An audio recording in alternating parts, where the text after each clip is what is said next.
if you still need to wake up, we got some chili peppers to help you do that at 8:13.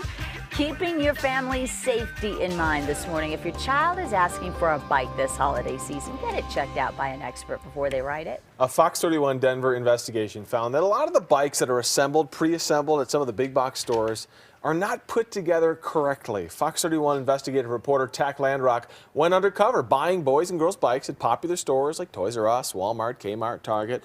And then we had them checked out by a bike mechanic, an expert in this stuff. The result? 3 out of 4 bikes failed a basic safety inspection. But it was this bike from Target that was a big concern. None of the brakes worked, and the handlebars actually came right off. We would not let this go, nor do I think any other local bike shop will let this go out their front door.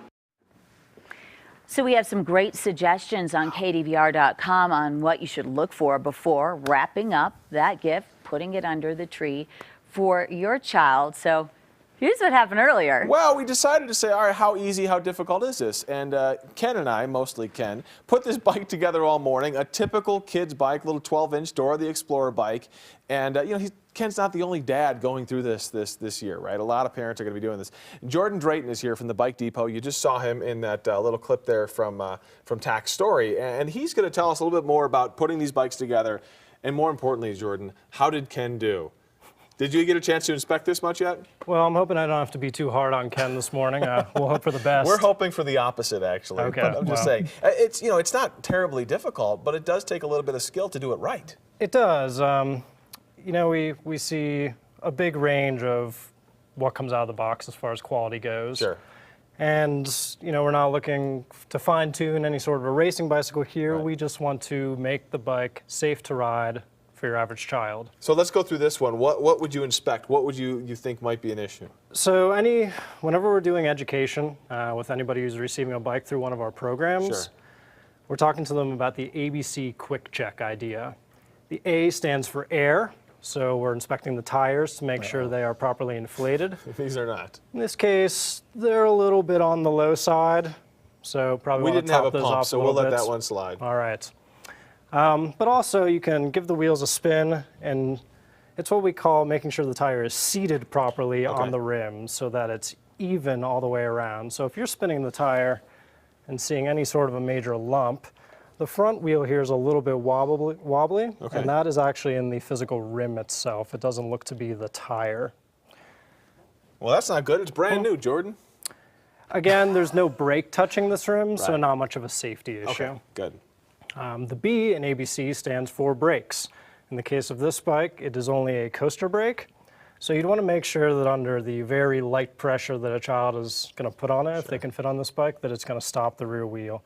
So we can test that by applying some back pressure and trying to spin that wheel. So it seems good, right? Seems good. It'd be very uncommon for that to not be engaging properly. What we typically see is more issues with a rim brake on this style of bike, where it's either not tuned properly, it's not contacting the rim properly. You want the pads to be contacting evenly.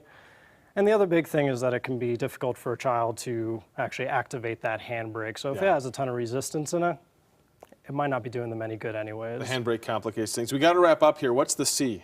The C is for the chain. So in this case, we want to make sure that the chain is engaging the front sprockets and the rear cog properly, which it is. It has some light oil on it. So does Ken's bike assembly pass the test? Do you think we're good? I think we are actually good on this one. We would want to do a bolt check to confirm that. Sure.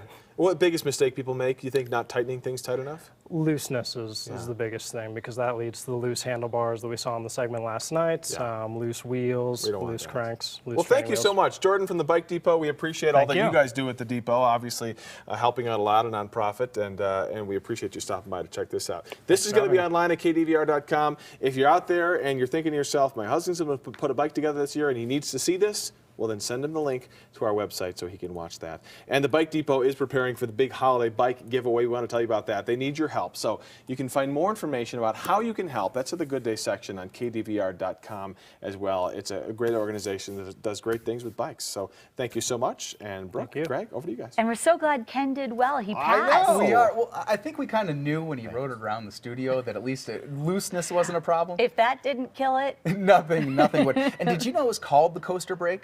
Yeah, you know, my daughter's big coaster bike even has the coaster bike. I think often those coaster bikes do, but the little kid starter bikes do too. I just knew